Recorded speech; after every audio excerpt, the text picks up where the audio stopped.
Como parte de las cosas maravillosas de este canal es que estamos ampliando a conocer perfiles de gente bien interesante. Y en esta ocasión tenemos a una joven escritora mexicana que además comparte sus conocimientos, esta cosa que ha aprendido de cómo escribir cuentos, novelas, historias bien bonitas. Y bueno, pues vamos a tener con nosotros a Fátima Galvos. Comenzamos.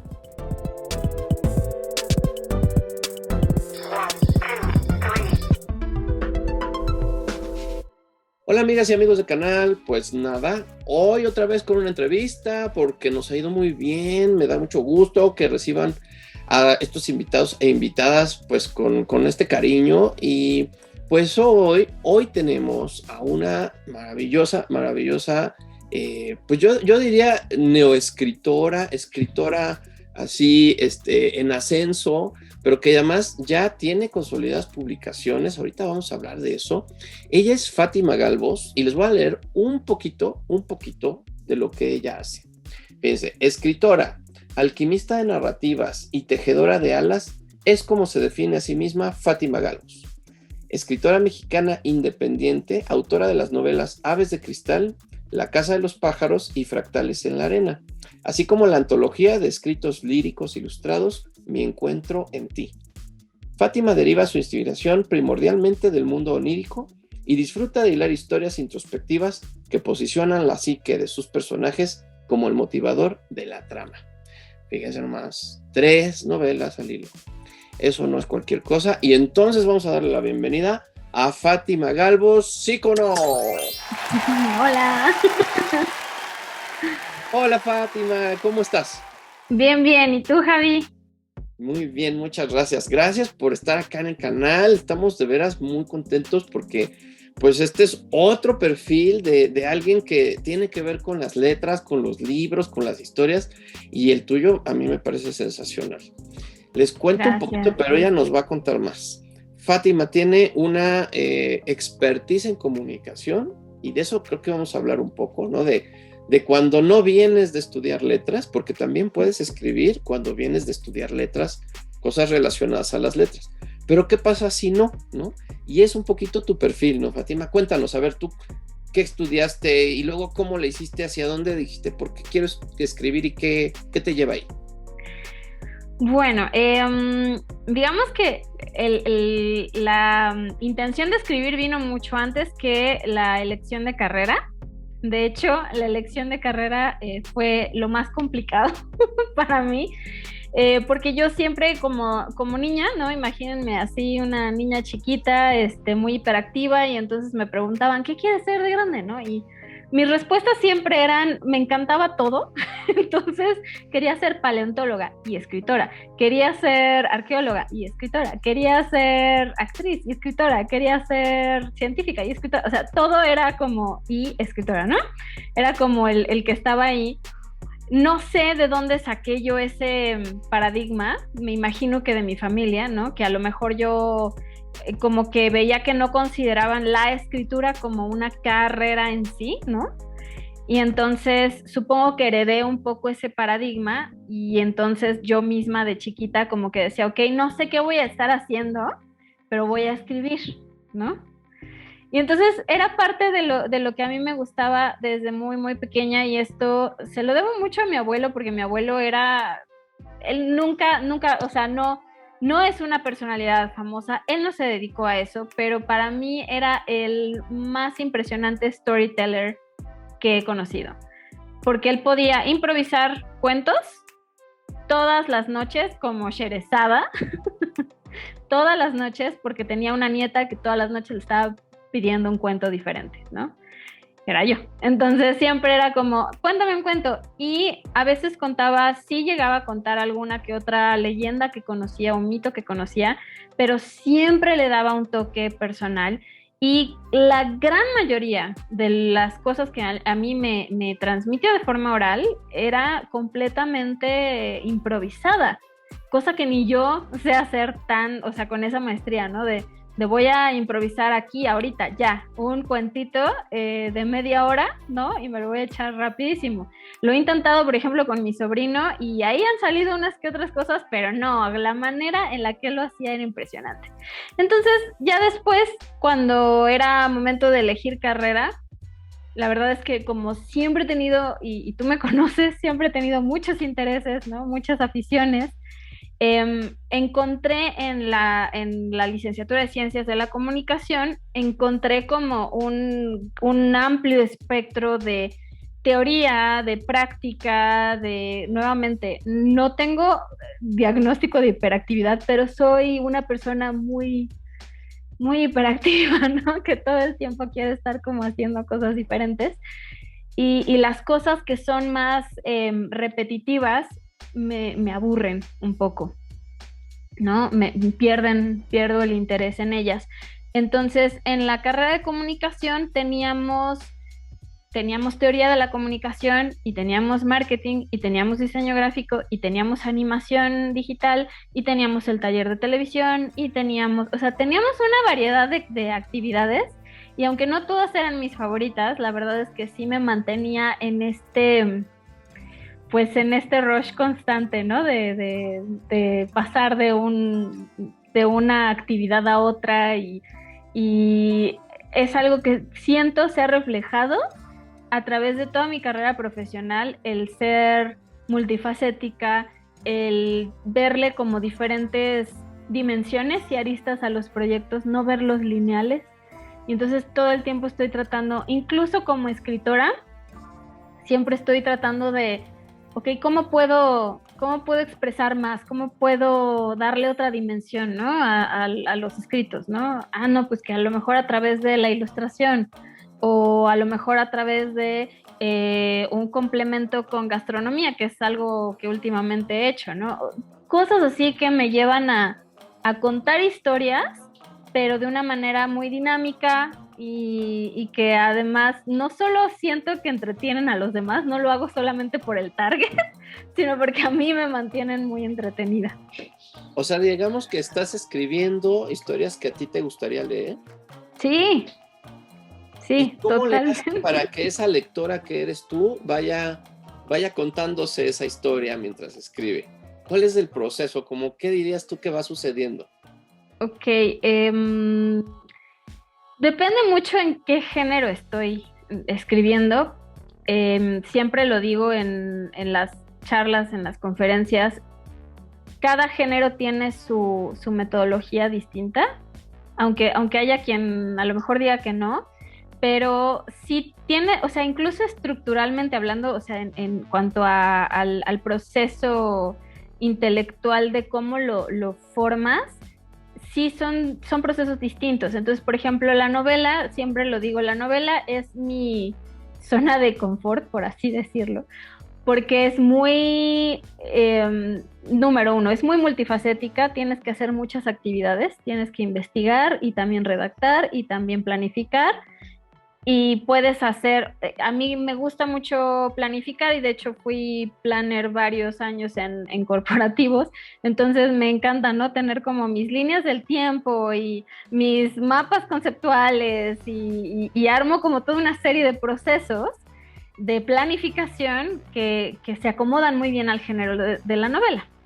Pero también hay otros géneros, por ejemplo, el último libro que saqué no es una novela, es mi primer acercamiento formal a la poesía, que es el extremo opuesto.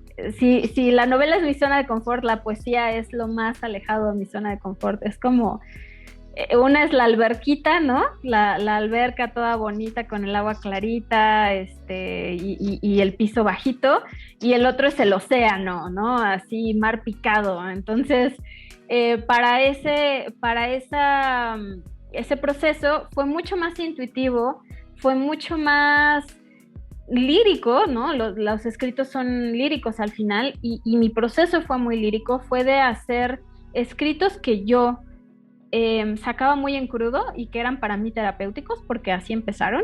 Era como lo que yo escribía en medio de otros procesos.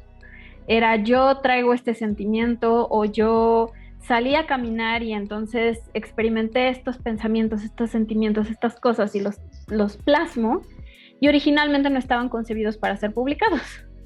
Los procesos son muy diferentes para escribir un libro, pero sí nacen, siento yo, que de un proceso original totalmente divertido para mí, que es imaginar estar en la Lela, ahora sí que en otros mundos, y simplemente estar jugando en la cabeza como con personajes, con escenarios, con situaciones.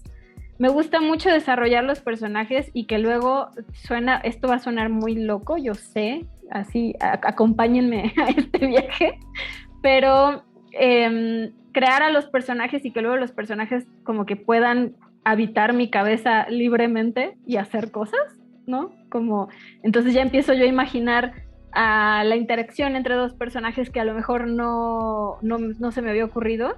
Y yo sé que soy yo misma haciendo estos procesos, pero la libertad que yo me doy, que yo me concedo de seguir jugando, ¿no? De hacerle como cuando éramos chiquitos, y entonces tú tenías unos muñequitos y los ponías a hablar, ¿no? Ah, yo la fulanito, y tenías la casita o el castillo o lo que sea, y entonces armabas tú estas historias. Digamos que yo me he permitido a lo largo de los años seguirlo haciendo en mi cabeza. Y de ahí viene, pues, gran parte de esta situación. Oye, pero lo que dices no está tan loco, ¿eh? Gente súper encumbrada como Úrsula Le Guin, cuando hablaba, ella cuando hablaba de escribir, decía esto que tú estás diciendo, ¿eh? Que de pronto o sea, lo difícil era encontrar a los personajes porque ya que los encontrabas, tomaban forma y vida propia. Y entonces de pronto ella lo que hacía era contar lo que estaba pasándole a los personajes, lo que estaban viviendo. Eso a mí me parece sensacional porque, como dices, es regresar a procesos que a lo mejor en la vida, en los aprendizajes de crecer y demás, te vas como coartando o se te van moldeando distinto y ya no te atreves, ¿no? A generar mundos, ¿no? Que creo que es esto, ¿no? De generar mundos con gente que los habita o con seres que los habitan y les das chance de que hagan lo que quieran, ¿no? Ya tú nada más te dedicas a hacer la crónica, ¿no? De lo que está sucediendo, ¿no? Un poco así, ¿no? Oye, sí. Es muy bonito. ¿Y qué es lo que para ti sería en tu proceso? Porque, pues, algo que me parece sensacional es que dices, a mí lo de escritora nunca se me fue de la cabeza, ¿no? Era ser 1000 cosas y escritora, ¿no? Yo creo que eso es algo que a lo mejor muchas personas tenemos, que hay un sueño ahí o una idea de quiénes podemos ser desde pequeñitos que no nos suelta, ¿no? A lo mejor está con nosotros ahí de la mano y nos convertimos en lo que tengamos que ser o lo que nos va llevando la vida, pero eso ahí lo seguimos como guardando en el bolsillo, como que está colgado en nosotros. En este caso, ¿cómo fue que le hiciste caso? ¿O en qué momento decidiste hacerle caso a esa niña que quería ser escritora y entonces darle el chance de ir más allá? Y que inclusive llegara a publicar, o sea, publicar que, como dice la palabra, es hacer público esto que estás escribiendo. O sea, esto que es tuyo, que a lo mejor es tu diario o tus mundos para ti, para tu imaginario, de pronto alguien más los va a leer y van a quedar a disposición. ¿Cómo fue ese momento? ¿Qué te llevó ahí? ¿Cómo lo viviste? Creo que eso lo viví en fases. Digamos que la primera fase fue... La primera fase cuando yo dije, híjole, es que esto es otra cosa, tengo que hacer algo con esto. Así, no sabía exactamente qué, pero era una necesidad, ¿sabes? O sea, como casi así de que sientes todos los sentidos, no sé, como activos, ¿no? En torno a esa idea, con esa emoción, ¿no? Como muy despiertos. Fue cuando tenía 13 años y tuve un sueño. Y ese sueño, así, o sea, me desperté, fue tan vívido, fue tan impactante para mí, que cuando me desperté no podía lidiar con la realidad, ¿no? Como que era como de, ay, tengo que, sí, me pongo el uniforme, sí, desayunar, sí, o sea, como que empezaba a hacer todas estas actividades para ir a la escuela, pero mi cabeza estaba en el sueño, ¿no? Y la idea realmente de escribirlo surgió un poco, pues, casual, porque estaba yo en la escuela y estaba yo muy dispersa con este sueño, ¿no? Casi ni ponía atención, la verdad. Y eso que, sabes que sí, sí era un poco ñoña para la escuela, por no decir bastante. Pero estaba yo muy dispersa y de pronto llegan unas chicas de tercero de secundaria, ¿no? Ahora sí que las chicas grandes de la secundaria, a interrumpir la clase y a decirnos que va a haber un concurso de escritura. Y que si tenemos una historia, es el momento de contarla. Y eso como que me hizo un clic impresionante. Recuerdo ese momento en el que dije, ok.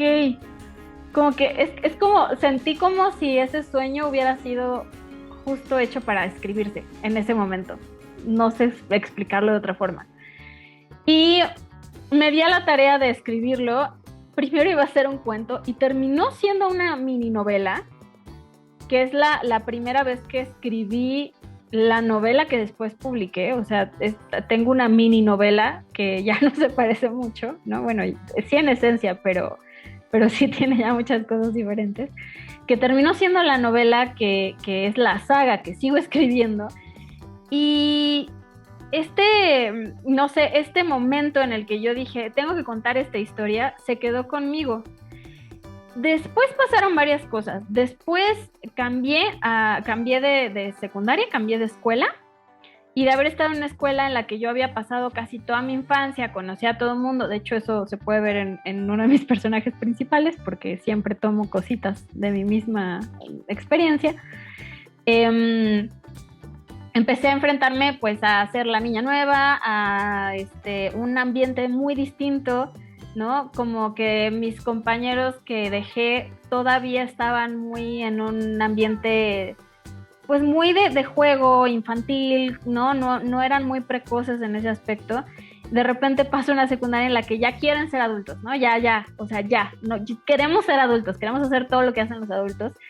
Y ese choque me hizo de pronto sí hacerme un poquito más introvertida, y el tema, por ejemplo, de la escritura se queda conmigo. Empiezo a participar como en eventos en la escuela, empiezo a ganar concursitos, y eso por ello empiezo a recibir un poco de bullying. Entonces, lo que pasa en este proceso es que me vuelvo un poco introvertida y digo, no, ¿sabes qué? Está padre esto, pero me lo voy a quedar yo, ¿no? Va a ser para mí.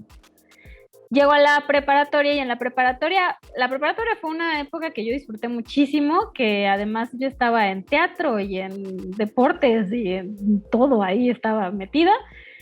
Pero no compartía esto con nadie, no compartían que yo estaba escribiendo, ¿no? Era casi así como muy secretivo, porque precisamente no quería hacerlo, como dices, no quería hacerlo público, ¿no?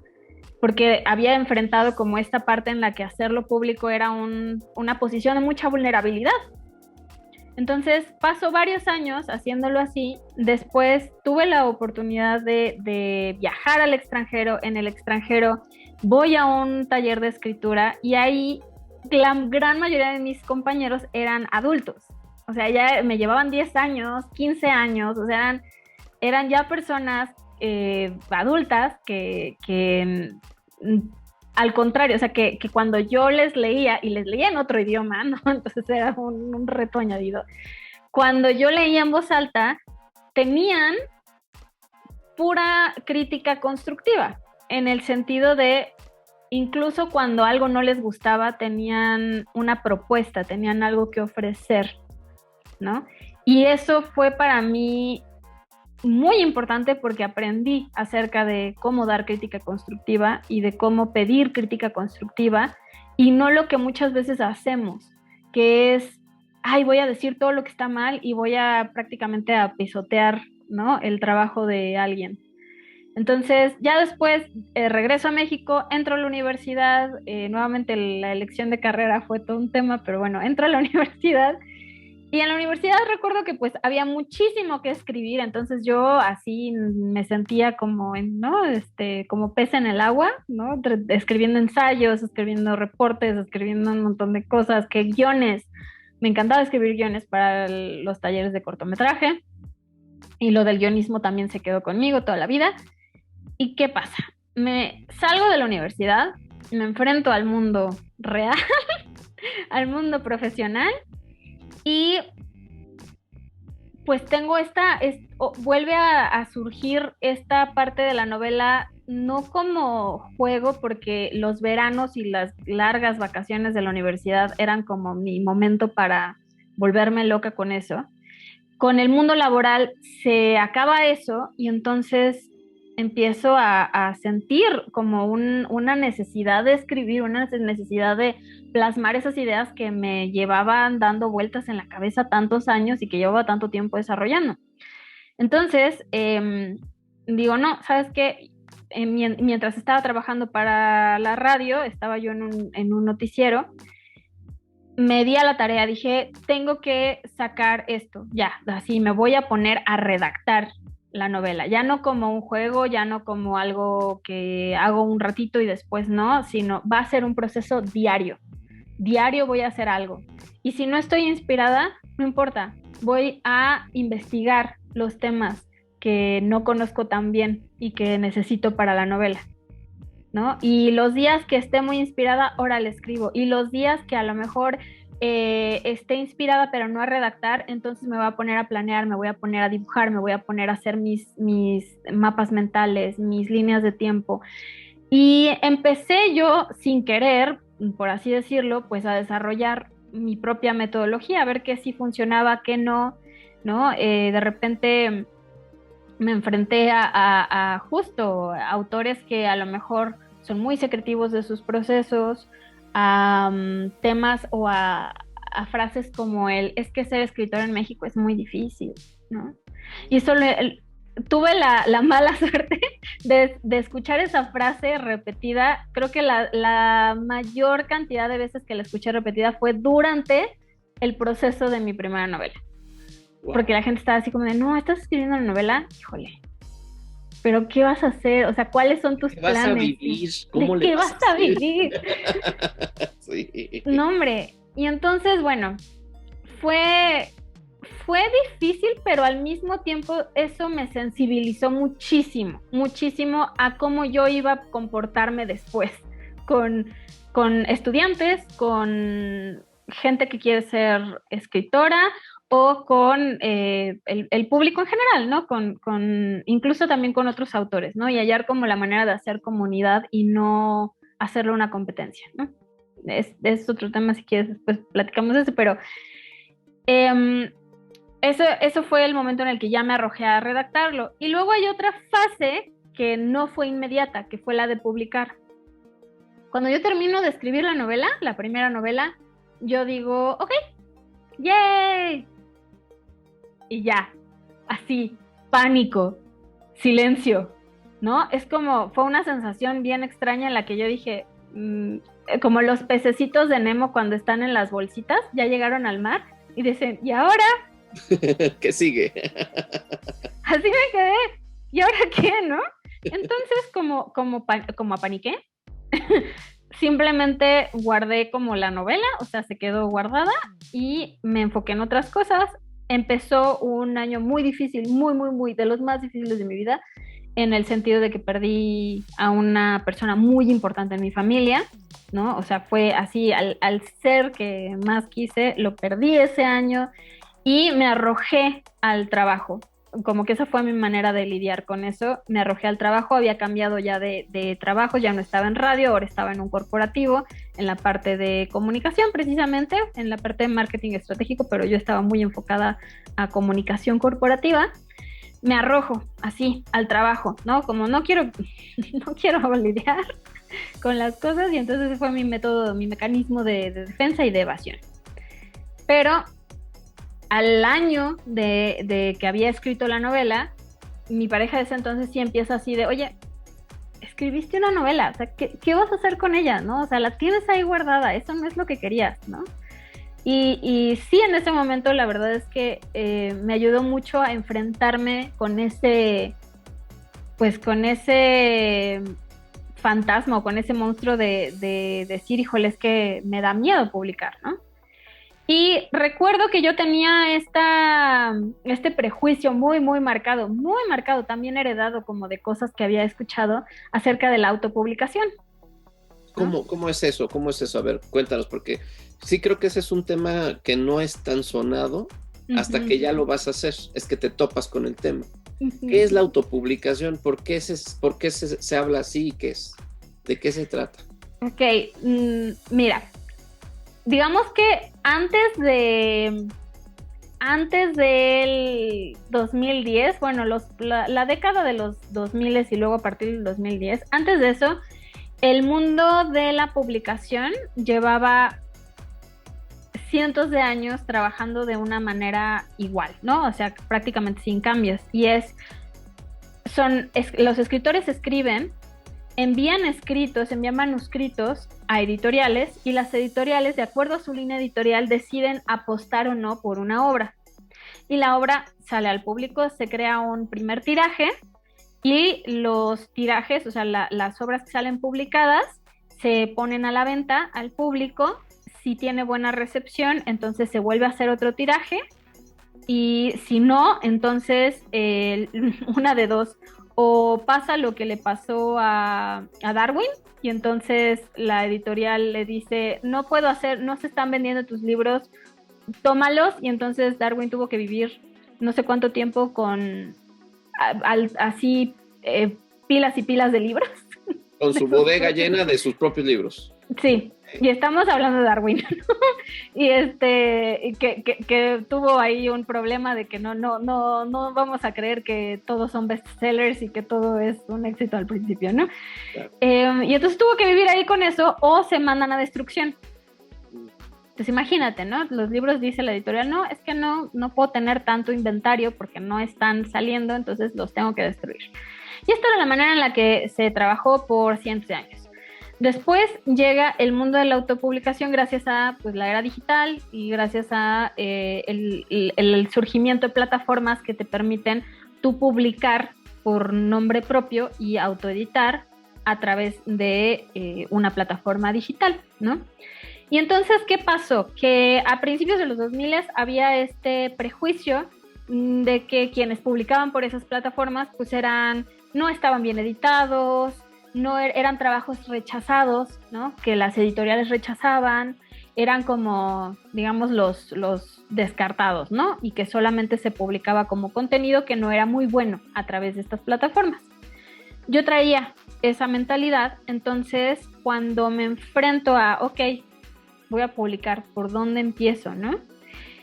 Y hay varias cuestiones que surgieron. Una cuestión, pues, que las editoriales en México tienen a veces presupuestos pequeños para nuevos autores o nuevas publicaciones, entonces leen un número muy bajito de manuscritos al año, ¿no? Hay otras que no leen, no aceptan manuscritos de nuevos escritores, entonces solamente reimprimen como a autores de hace 100 años, ¿no? Y bueno, hay otras que primero tiene que llegar como a un cierto estatus el autor para publicar, o hay otras que hacen concursos y entonces a través del concurso es que tú publicas alguna vez tu primera novela o tu primera obra, si es que llegas a ganar o a quedar entre los primeros lugares en caso de que así aplique de acuerdo a esa convocatoria. En ese inter, pues yo sí me senté con algunas personas que ya habían publicado como para entender, como para saber, y recuerdo que sí había varias personas, no de ese mundo en específico, pero sí había varios que me decían, oye, ¿y por qué no lo publicas a través de Amazon? ¿No? Ya se puede publicar a través de Amazon. Y yo recuerdo que yo decía, ¿cómo voy a publicarlo? No, pero eso quiere decir que me rechazaron, no, así como que traía esos prejuicios.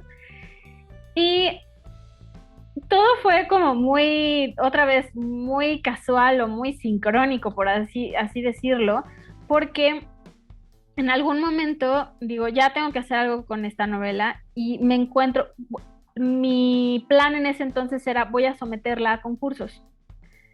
Entonces, busco, así, búsqueda rápida, ¿no? De voy a buscar convocatorias de concurso y la primera que me sale es justo la de Amazon. Sí. Y yo digo, Amazon tiene un concurso, qué chistoso. Me meto y hubo un factor que a mí fue el que me gustó de ese concurso, que era que para poder entrar al concurso tenías que publicarlo. Mm. Y tenía que leerse, o sea, tenía que estar siendo descargado por una cantidad considerable de personas y había un ranking y los rankings se iban a tomar en cuenta. Y me acuerdo que eso me cambió un poco la perspectiva porque fue como, es que aquí tengo feedback. Ujú. Aquí tengo el feedback que no voy a tener si solamente llega a un board, ¿no? Editorial en el que no dan feedback, no es parte, incluso hay disclaimers, ¿no? De no daremos como las razones para descarte de trabajos, etcétera. Entonces, era como para mí un gran reto porque era salirme nuevamente, salirme de mi zona de confort, decir, híjole, lo voy a poner ahí, me voy a poner en una posición muy vulnerable porque este es mi bebé literario, esta es la novela que he tenido como en mente desde hace años, lo voy a poner allá afuera y lo voy a dejar que lo lean, quien sea, ¿no? No solo familiares y amigos, quien sea.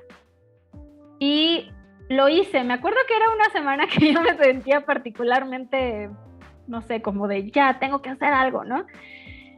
Lo hice y pues fue muy grata la experiencia en el concurso. Fue muy grata, ¿por qué? Porque empezó a descargarse la novela, porque empezó a aparecer en el ranking de los primeros 5 leídos, lo cual no me hubiera esperado nunca. Así no tenía yo esas expectativas. Jamás hubiera tenido esas expectativas, además porque mi novela tiene algunos factores que no son enteramente populares, ¿no? Número 1, mi novela está situada en México. Y en México no nos gusta leer novelas situadas en México. Bueno, a menos que sean clásicos, ¿no? Es más fácil. O sea, si es un clásico, fácilmente lo adquieres, le das la oportunidad, ¿no? Pero sí, hay muchos autores, yo he sabido, los últimos años he estado recibiendo información de cuántos autores mexicanos, ¿no? Mexicanas, escriben sobre cosas que pasan hasta desde novela policíaca, detectivesca, de horror, de romance en México, y se me hace interesante porque pues también México ya no es el que nos cuentan los clásicos, ¿no? Mexicanos, y eso creo que también tiene un aporte como histórico, no sé, ¿no? Contextualizar el México de hoy desde la narrativa y desde la imaginación igual y lo cambias en la metáfora, pero Justo. es con México que lo estás elaborando, ¿no? Justo, y una parte como para mí importante a través de mi obra no, y no le resto validez porque necesitamos también esas narrativas, y quiero hacer ese disclaimer, pero no es el México del crimen organizado, no es el México de la política, no es el México, o sea, está ahí porque no lo puedo desaparecer, porque existe, ¿no? No lo puedo negar, no puedo taparme los ojos y decir no está pasando. Entonces está ahí presente, pero es desde una perspectiva más mágica, desde esta chiquilla que le gusta resolver enigmas, que le gusta buscar el significado de las cosas, que viene de una familia que guarda secretos, entonces quiere conocer qué es lo que está pasando, y todo le parece, pues todo es un descubrimiento, ¿no? Y estos escenarios que a lo mejor vemos tan cotidianamente, por ejemplo, por mencionar alguno, el Jardín Borda, ¿no? Hay un capítulo en el que describo el Jardín Borda Cuéntanos como... dónde está eso, porque hay gente que no conoce. Perdón, el Jardín Borda está en Cuernavaca, Morelos. Fue un lugar que habitó en su momento Maximiliano, ¿no? Y entonces hay incluso sus historias ahí de cosas que hacía Maximiliano siendo Maximiliano. Pero cuando yo conocí Jardín Borda fue muy bonito porque el primer recuerdo que tengo es cuando solían hacer un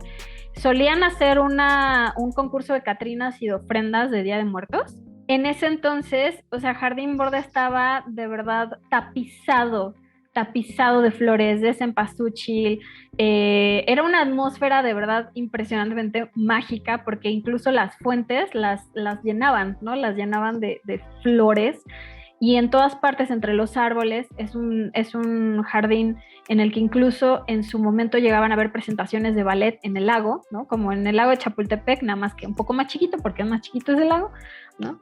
Entonces es un lugar que yo veía muy mágico y que a lo mejor, no sé, a lo mejor lo damos de repente por sentado, ¿no? Porque pues están ahí, ¿no? ¿Qué más da, no? Son parte de la cotidianidad. Pero que quería yo darles esa apariencia mágica de estarlo conociendo por primera vez. La primera novela tiene continuidad con las otras, decías, es una saga. O sea, Sí. vamos a ir leyendo como las aventuras de estos personajes entrelazadas, o es una idea que va como mutando. ¿Cómo es la saga? ¿Cómo la tienes armada? No, la saga ya está armada y ya está planificada, solamente que este es el que está publicado. Este es el primer tomo que es como una Biblia. Es bastante grande. Siempre que lo muestro se quedan así de, oh por Dios. Pero bueno, luego ya lo abren y ven que la letra es bastante grande, bastante legible, y dicen, ok. Sí, ese es el primer tomo de una trilogía. La trilogía en total se llama Aves de Cristal y cada tomo tiene su nombre. El primero se llama La Casa de los Pájaros. Y el segundo ya está en proceso, me he tardado muchísimo en sacarlo porque me desvío en escribir otras cosas, pero ya está contemplado para ser lanzado ya muy pronto. Oye, ¿y los otros libros que tienes entonces? ¿De qué tratan? ¿Qué trata de esa saga, no? Y esa saga, la saga es una saga de suspenso psicológico. Ese es el género. No es enteramente juvenil, aunque sí está abierto o sea, lo puede leer desde niños de 12 años, ¿no? 11 años pueden leer Aves de Cristal y no hay ningún problema, ¿no? Es una lectura un poquito más familiar, pero después tuve un viaje y me desvié y entonces salió esta novela que se llama Fractales en la Arena, porque en ese viaje me enamoré del lugar, ese está en Costa Rica, se llama Tortuguero, es una playa selvática. Saludos, Costa Rica.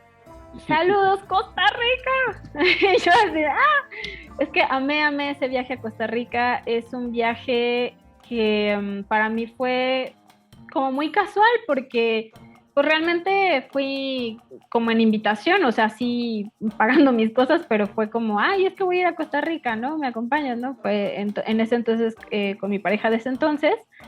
Y en Tortuguero la verdad es que para empezar, me encanta la naturaleza, me encanta todo lo que tenga que ver con no ver animales en zoológicos, sino verlos en su hábitat natural. Y estando ahí conocí que la playa era muy importante para el desove de las tortugas marinas. Me interesó muchísimo ese tema, me volví un poco loca con ese tema, o sea, me puse a investigar un montón, me comuniqué con la estación biológica de Tortuguero para pedirles si me podían ayudar un poco con el proceso para entender cómo funcionaba. El director de la estación biológica me contestó y accedió a tener entrevistas conmigo para platicarme todo lo que ocurre ahí. Y en realidad la historia no trata de eso, no trata acerca del conservacionismo como tal, es uno de sus ejes, pero no trata de eso porque pues se me ocurrió toda una historia que esa sí ya es más madura, ¿no? Es una novela no apta para niños, que justo trata acerca de, híjole, estas relaciones en las que son muy indefinidas, ¿qué son, no? ¿Por qué pasan? O sea, ¿cuál es la conexión con esta persona? Porque no hay algo, ¿no? Estamos muy acostumbrados a estas cajitas y estas etiquetas, ¿no? De ahora sí que ¿qué somos, no? Somos amigos, somos novios. Amigobios. Somos hasta amigobios, ¿no? Somos familia, ¿qué somos, no? Y hay conexiones en la vida que de repente son extrañas, ¿no? Que son a veces fortuitas, pero muy intensas, que pueden ser platónicas, pero ser impactantes.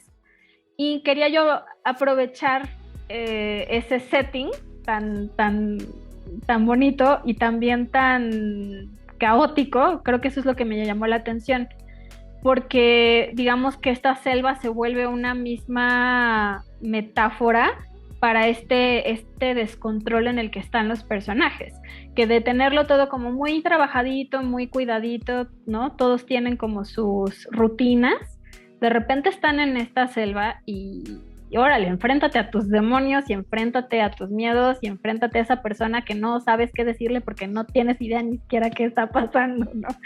Entonces, de eso trata esa novela, trata de esas relaciones. Es una novela además que es importante para mí porque es la primera novela en la que me atreví a hablar un poco más acerca del tema LGTB+, y de dar voz a personajes, de hablar ya un poco.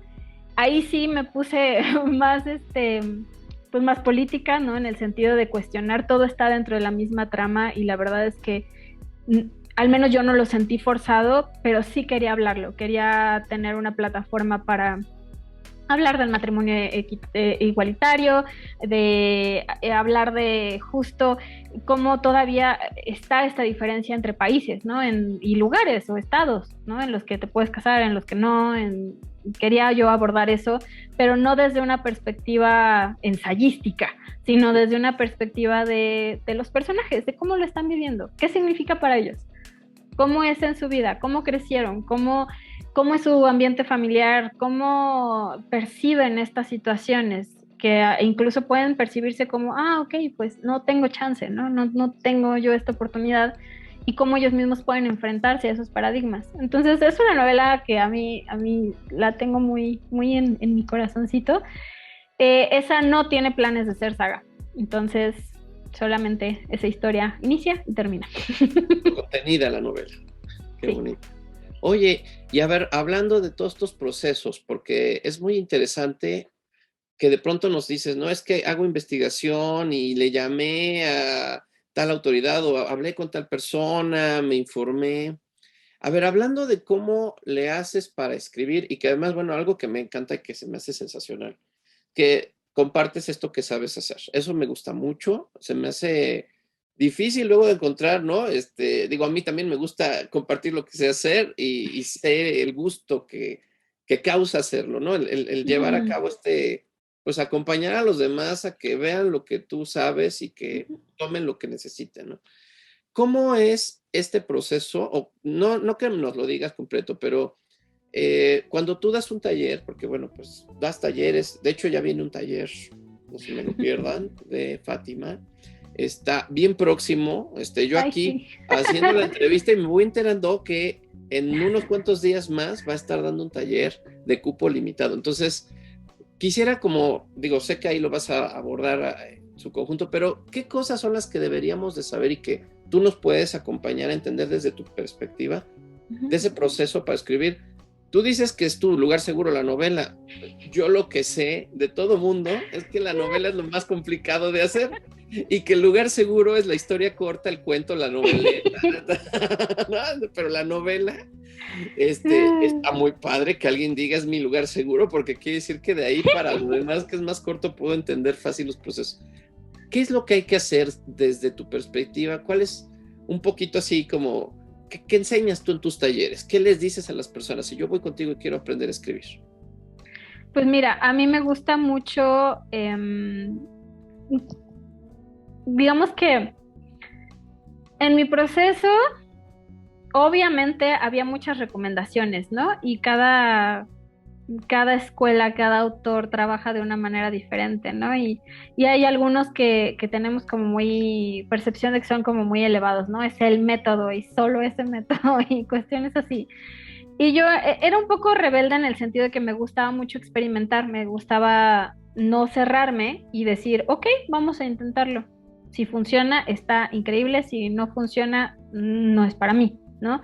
Pero no decir nunca, no, es que yo ya lo intenté y no me sale, entonces yo no soy para la escritura, ¿no? Partamos desde ahí, partamos desde que cuando tú dices, no, es que si no me sale esta metodología, entonces no es para mí la escritura. Eso fue lo primero que yo aprendí como escritora. Y es un poco quizá como, voy a poner un ejemplo medio extraño aquí, pero lo tengo un poco a la mano, que es las artes marciales, ¿no? Las artes marciales, yo me acuerdo que de chiquita me metieron a taekwondo, ¿no? Y taekwondo fue así como, no me gustaba, nada. Pero tenía esta cosquillita de, ay, las artes marciales me gustan, ¿no? Y pasé varios años diciendo, no, pues es que yo no soy buena para las artes marciales. No soy, ¿no? Porque intenté una y no me funcionó.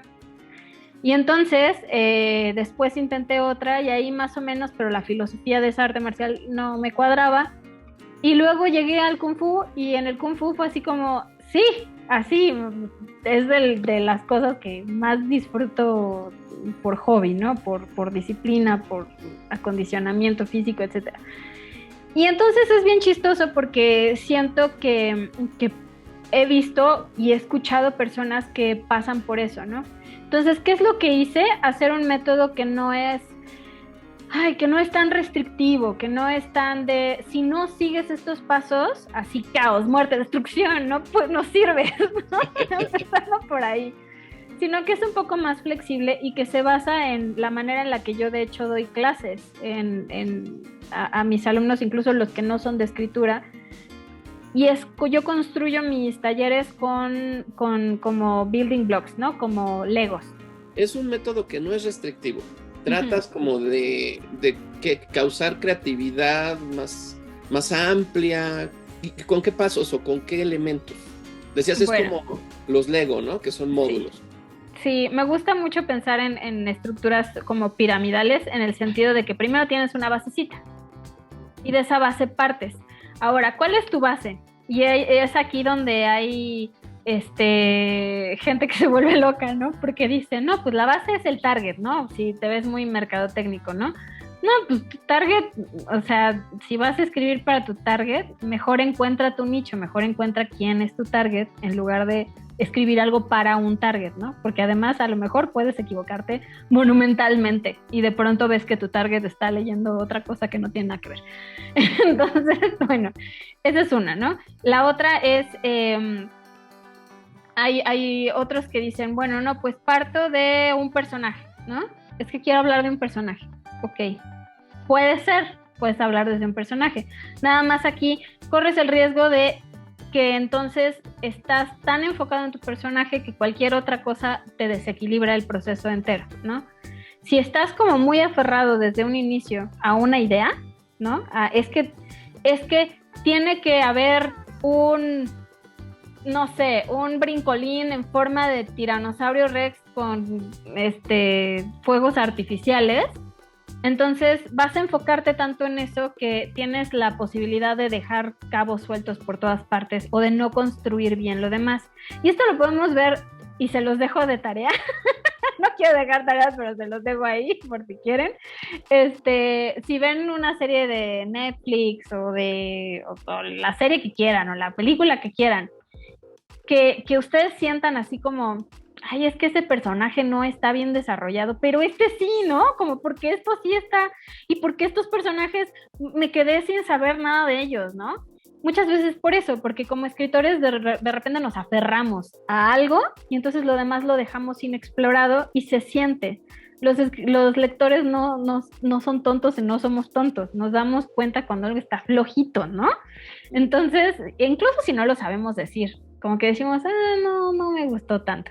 Entonces, lo primero que yo trabajo son mensajes clave. ¿Qué es lo que quieres decir? Simplemente, ¿qué es lo que quieres decir? Y esta pregunta puede ser, lo primero que yo experimento es que la gente se queda como en pánico, ¿no? Así de, ¿qué quiero decir? Y luego cuando ya saben qué decir, que esto lo tallereamos, obviamente, para que descubran cuál es el mensaje.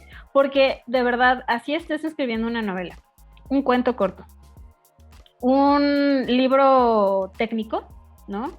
Un libro acerca de alguna temática, especializado en alguna temática, necesitas saber qué es lo que vas a decir. Es tu core y de ahí va a partir absolutamente todo. ¿Por qué? Porque ¿qué pasa cuando no sabemos qué queremos decir? Que justo no decimos nada. Entonces tenemos personajes haciendo cosas, tenemos lugares, ¿no? Que pueden ser descripciones fabulosas, pero no estamos diciendo nada. Y esto se siente a nivel lector. A nivel lector tú sientes que no estás yendo a ningún lado.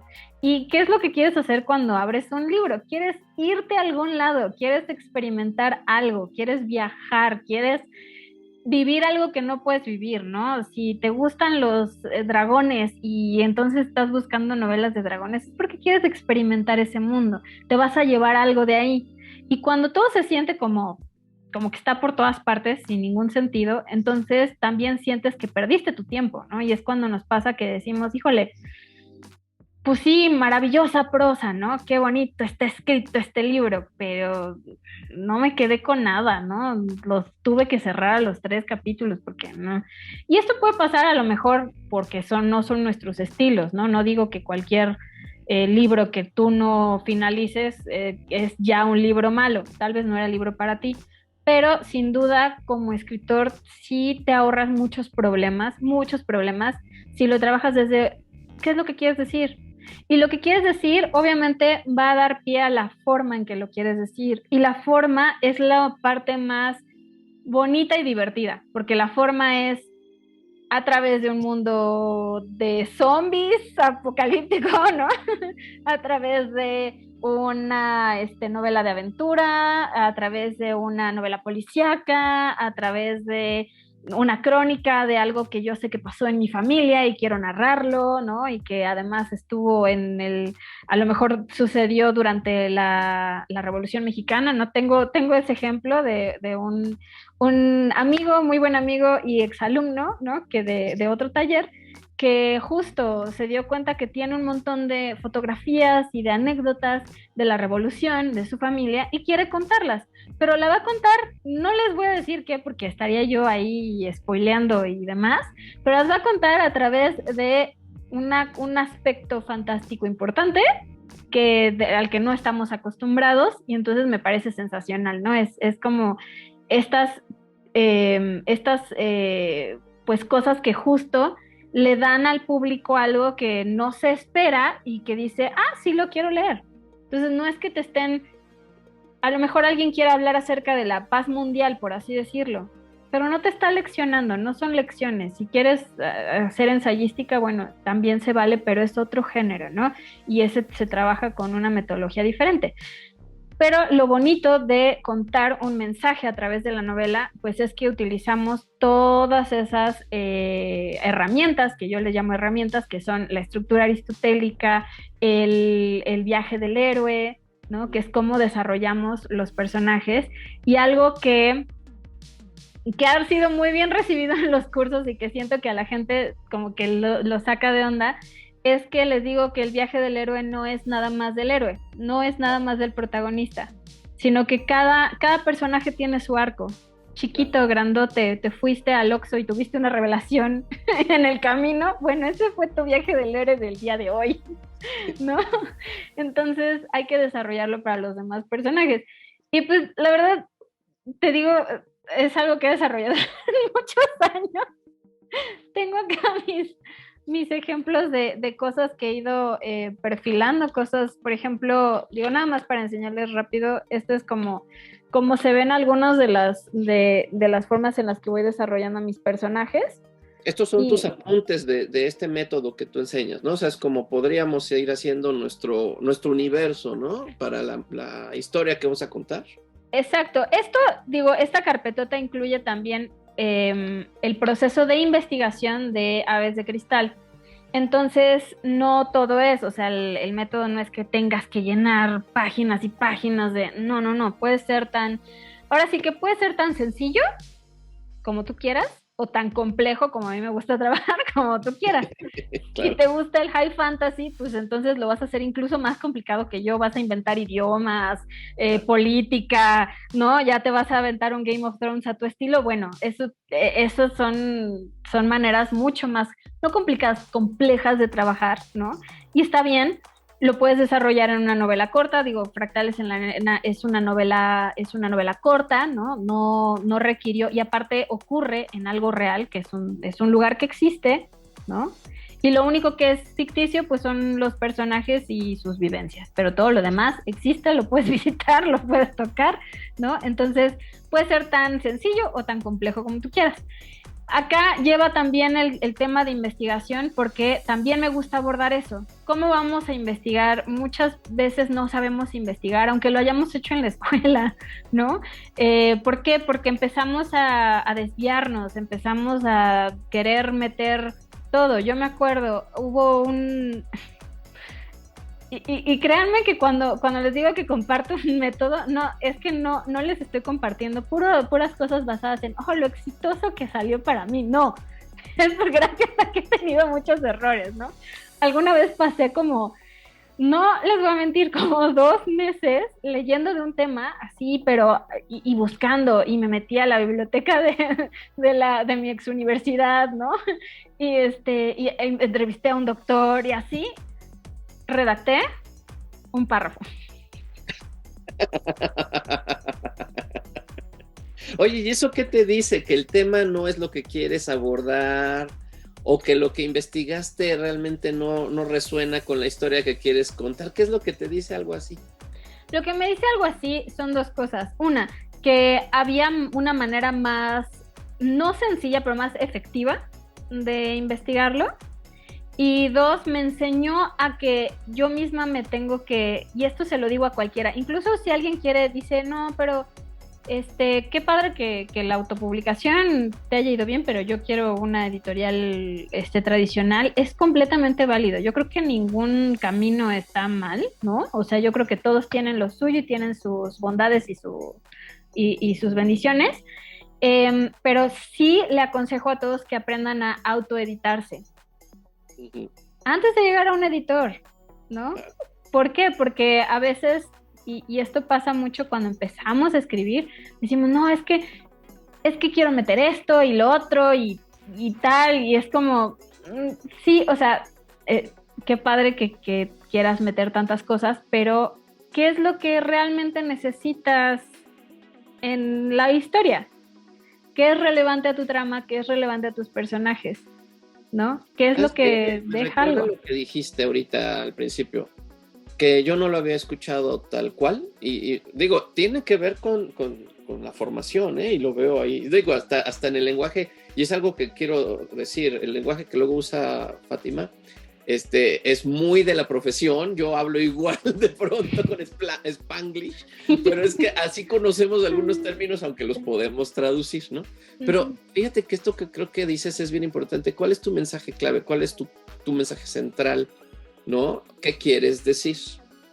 Y eso me parece sensacional. Yo no había identificado que puede ser una manera de no salirte del camino, inclusive en la investigación que estás diciendo. Tienes claro qué quieres decir, entonces vas a poder identificar qué de la investigación no debes ni hacer porque vas a perder tiempo o no vas a encontrar eso que quieres como hallar para la trama, ¿no? O te vas a ir a otro lado. Creo que eso es interesante, ¿no? Y es muy útil. Sí, de verdad que sí, más porque a veces abordamos la literatura desde un tema, híjole, casi le otorgamos este misticismo de llegaron las musas y me inspiraron, y entonces tenemos esta concepción de los autores como estos genios natos que ya, ¿no? Casi nacieron y órale, un typewriter, ¿no? Una máquina de escribir y listo, ¿no? Ya. Y por supuesto que hay casos, hay prodigios y hay gente que tiene unas habilidades impresionantes, ¿no? Natas, pero algo que yo siempre le digo a las personas es, sí, pero número 1, si tienes una habilidad nata y no la nutres, ya valió, de verdad. O sea, porque es a base de la práctica y de la constancia que realmente logras llegar a mejorar algo, ¿no? Entonces, yo llevo esa misma filosofía a la escritura. Si yo quiero seguir escribiendo, yo tengo que no pensar que porque ya publiqué 1 o 2 o lo que sea, entonces ya no está, ¿no? Ya no tengo correcciones, soy perfecta y no tengo nada más que hacer. No, tengo que seguir puliendo estas habilidades y seguirlas transformando. Entonces, esta mitificación de los escritores son estos genios y solamente escriben inspirados, quiero un poco quitarle ese mito porque hay muchas otras cosas que se hacen en el proceso de escritura. No Claro. siempre estás inspirado, eso es real. No siempre estás con las ganas y con esta sensación de wow, es que podría escribir 10 horas al hilo. No, no siempre pasa. Hay veces en que puedes dedicar eso justo a investigar, a leer a otros autores. Entonces, es justo encontrar como ese gozo de la escritura. Y aunque te digan, y esto se lo digo mucho a las personas que se han acercado a mí con esta curiosidad de es que me gusta escribir, pero no soy escritor, o no me considero escritora, o no, es que no lo he estudiado, no tengo experiencia escribiendo, es lo primero ya lo tienes, quieres escribir, tienes algo que contar, tienes una historia que decir, y de verdad la escritura es una de esas pues valiosísimas oportunidades que tenemos para simplemente mejorar con cada vez que escribimos, con cada vez que lo hacemos. Qué bonito. Cada vez que te sientas, cada vez que escribes, ya estás haciendo el trabajo, ya estás escribiendo. Y si quieres escritor, y esto me parece que es el quote de una película, no puedo fingir autoría, pero si quieres escribir, escribe. Aunque digas, ay, es que fue una cochinada, escribe tu cochinada, es tu cochinada, escríbela. Apropiate de ella. Todo lo que has dicho creo que es cierto. Hay muchos, no solo prejuicios, hay muchos estigmas también alrededor del escribir, ¿no? Uh-huh. Y hay muchas barreras de entrada, ¿no? Para poder acceder a no solo escribir para ti, sino escribir para que los demás lo lean, ¿no? Y creo que este tipo de acercamientos que hacen los talleres a mí se me hace sensacional. Conozco, por lo que he visto, es gente de todas las edades, quien puede acercarse, no necesita ser muy jovencito o muy experimentado, o sea, quiero empezar, quiero hacerlo y quiero que alguien además me comparta cómo lo hace, ¿no? En este caso tú, cómo lo has venido haciendo y qué puedes ayudar a encontrar en ese camino propio, ¿no?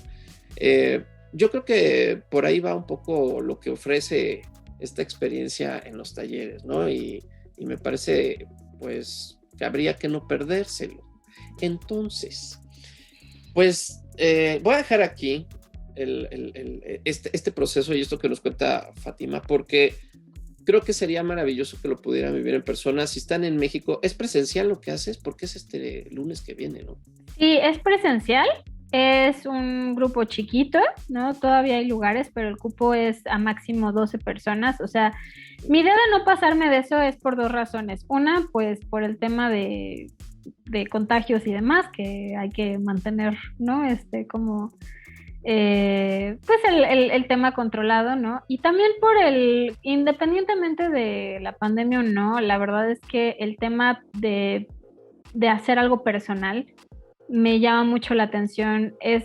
Al menos en la experiencia que ya he tenido, entre más me involucro con las personas y escucho lo que no solamente es dar teoría, ¿no? Y órale, y aquí está, sino también con qué te estás enfrentando, cuáles son tus obstáculos, en qué es lo que estás trabajando, ¿no? Y entonces ahí es mucho más fácil dar retroalimentación, hacer este pimponeo de ideas y de ver cómo ese proceso se puede mejorar, ¿no? Para que no solamente sea algo efectivo, sino que también sea algo disfrutable, ¿no? Que creo que al menos es lo que a mí más me gusta de escribir. Claro, y bueno, y si va a ir uno a un taller de creación literaria, pues también lo que va uno a hacer es a encontrarse con un espacio de desarrollo propio, ¿no? Uh-huh. Y a disfrutarlo, como dices, ¿no? A pasarla bien. Sí, sí. Eso es como lo primero que uno quiere, ¿no? No va uno a ir ahí a la escuela o al contrario, ¿no? Es algo que quieres desarrollar y dices, aquí me van a dar un espacio para entenderlo, órale va, ¿no? Ah, perfecto. Entonces, grupo limitado, 12 personas. Pues fíjate súper bien. Yo creo que, pues aquí voy a poner abajo, ahorita me va a dar los datos Fátima, porque se me hace sensacional que aunque queda poco tiempo y con poco cupo, seguramente van a alcanzar algún lugar. Entonces, Sí. aquí abajo van a estar los datos para que puedan ustedes contactar con ella y vean un poquito más de qué se trata, horarios y demás. De todas maneras, el programa, ¿qué horarios tiene nada más para poner aquí a manera de súper? Sí, es el 13 al 17 de junio, o sea, lunes a viernes, de las 7 de la noche a las 9 de la noche. Estos horarios pues se hicieron precisamente si alguien está trabajando en horario de oficina o en la escuela, pues tiene la posibilidad ahí de lanzarse a la Colonia Roma, que es donde, digo, la Colonia del Valle, que es donde vamos a estar impartiendo el taller, y llegar y ahora sí que olvidarse un poco del mundo de afuera. Ay, qué padre. Ay, pues súper bueno el horario después del trabajo, después de la escuela, una semanita de acercarse a mi yo escritor, a mi yo escritora, ¿no? Exacto. Y ponerlo en práctica, ¿no? Eso creo que va a ser muy bonito. Oye, y bueno, Fátima, ya para cerrar, porque tengo ahí unas preguntas muy rápidas. Sí. ¿Qué autores o autoras, dinos dos, que te hayan marcado hasta ahorita? O sea, que en tu vida sean así, híjole, estos dos, si tuviera que pensar, ¿quiénes son? Lovecraft. Amo a Lovecraft. Mire usted aquí sus obras completas. Ay, no tengo aquí. Todavía voy, que no he terminado. Sigue un poco en Sundoku, un poco, porque hay mucho que no he terminado, pero es maravilloso. Uy, y tengo un libro que sí, digo, te lo voy a pasar después, pero te lo tengo que recomendar y ya después lo recomiendas a tu audiencia. Es un libro en el que otros autores se basaron en el mundo Lovecraft, ¿no? Okay. En toda esta cosmogonía de Lovecraft, para crear cuentos cortos en el estilo de Lovecraft, incluyendo Stephen King. ¡Ah, qué padre! Está buenísimo ese libro. Sí, Lovecraft, la verdad, no sé, siento que hay un antes y hay un después de Lovecraft, ¿no? En mi vida. Ya. Y el otro, pues Lewis Carroll tengo que decir, porque por Alicia en el País de las Maravillas. Alicia en el País de las Maravillas es el libro que más he leído y aparte es el libro con el que empiezo a aprender a leer en otros idiomas. Es como mi libro, como ya me lo sé, entonces empiezo a leerlo en otros idiomas para entenderlos. Y pues sí, la verdad es que para mí, digamos que fue muy clave ese libro en mi formación, porque cuando era chiquita lo aborrecía. Mira. Cuando era chiquita me parecía una locura y decía, o sea, yo me sentía como Alicia, ¿no? Me sentía como, ¿qué es esto? Y después empecé a entender como la parte metafórica, la parte retórica del libro y fue increíble, fue un descubrimiento de, ok, o sea, creo que fue mi primer acercamiento a que había metalecturas a las cosas, ¿no? No solo a los libros, a la vida, ¿no? Y entonces que uno podía encontrarle la dimensión y la profundidad a las historias. Creo que ese es de mis libros favoritos. Y qué hermoso que ese libro tiene como protagonista una niña en esos entonces. A mí se me hace sensación. Fíjate que es uno de los favoritos del canal. Yo creo que debe estar en la fila de hasta arriba de los que tengo más copias del mismo libro en diferentes ediciones. ¡Yo también! Ilustradas, no ilustradas, chiquitos, de bolsillo, de una muy mala traducción, de una muy buena traducción. O sea, tenemos aquí, voy a poner la tarjetita, la versión con Dalí, las ilustraciones de Dalí, obra de Lewis Carroll, y eso es una cosa. Ahí está la reseña, está bien bueno. Pues mira, pues es que como no, Lovecraft y Lewis Carroll con Alicia, ¿no? O sea. Sí, como dato curioso, dos datos curiosos, yo le puse a mi personaje de Aves de Cristal Alicia, por Alicia, y hago referencia mismo ahí en el libro, o sea, ella misma descubre que su papá le puso así por el libro y tiene todo un tema con eso. Y tuve la oportunidad de visitar el Jardín Botánico ahí en Oxford, que es el lugar en el que Lewis Carroll fue con Alice Liddell, que es la chica, la niña en la que se basa la historia, y su hermanita, y les contó toda esta historia.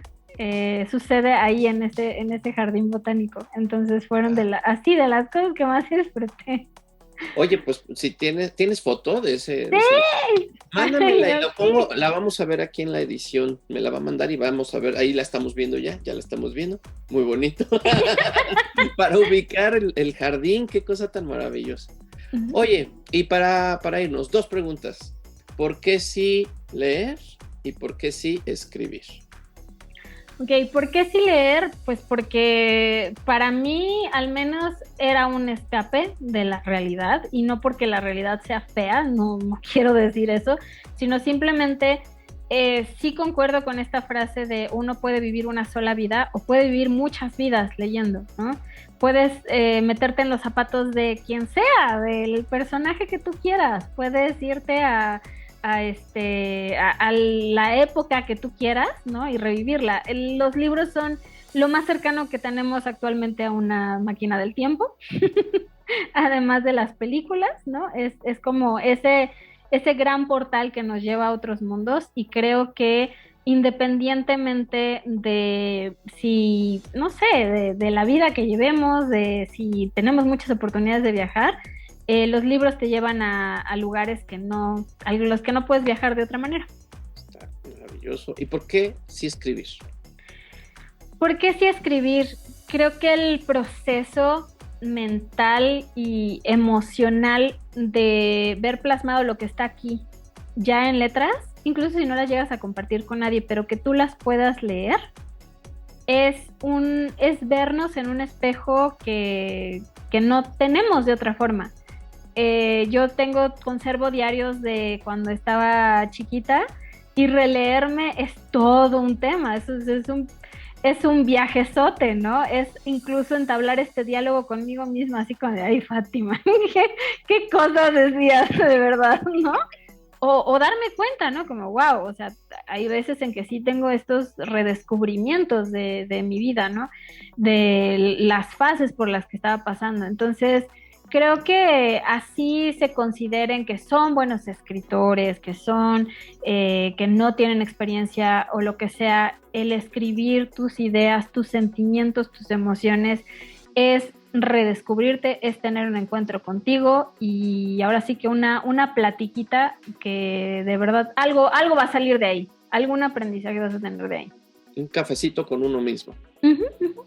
O lo que le guste, una malteada, un refresco, sabe Dios, ¿no? Sí, si no quieren café, pues un tecito, una cervecita, un vino, no sé, ahí. Qué bonito. Ay, pues mira, muchas gracias, Fátima. Y pues primero, muchas felicidades, de verdad. A mí me encanta. Síganla en sus redes, también va a estar aquí abajo y voy a poner aquí en el video en donde la pueden pues estar viendo todo lo que está haciendo. Ya ha ido a más de un encuentro literario, ha dado pláticas sobre libros, ha leído sus historias, sus obras en público, así a viva voz.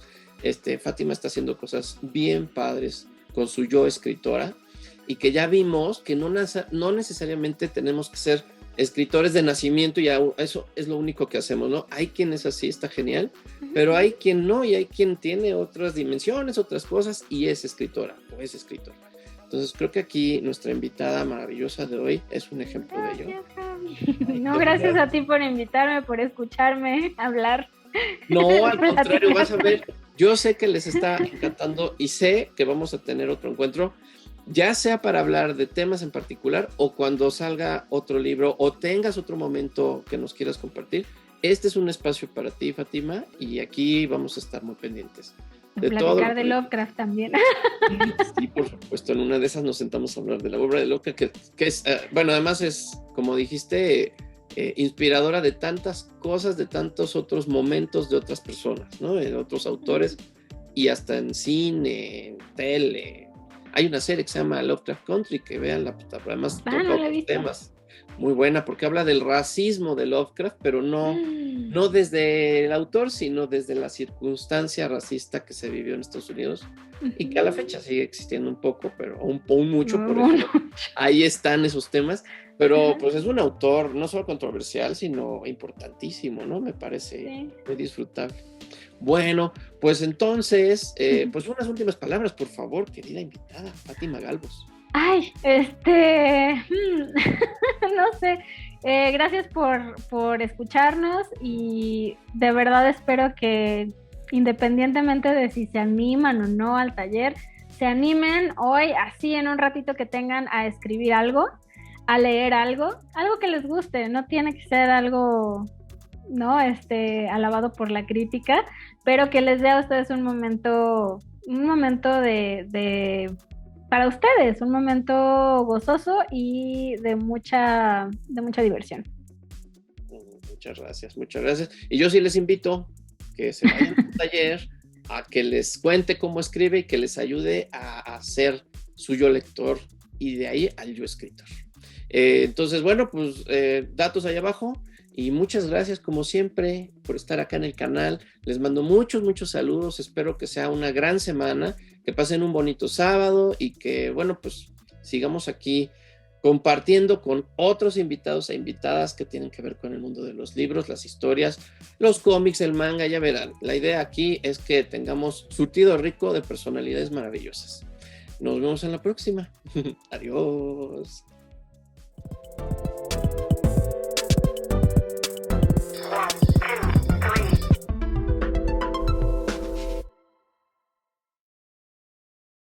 A lo mejor sí, tu librero está poseído.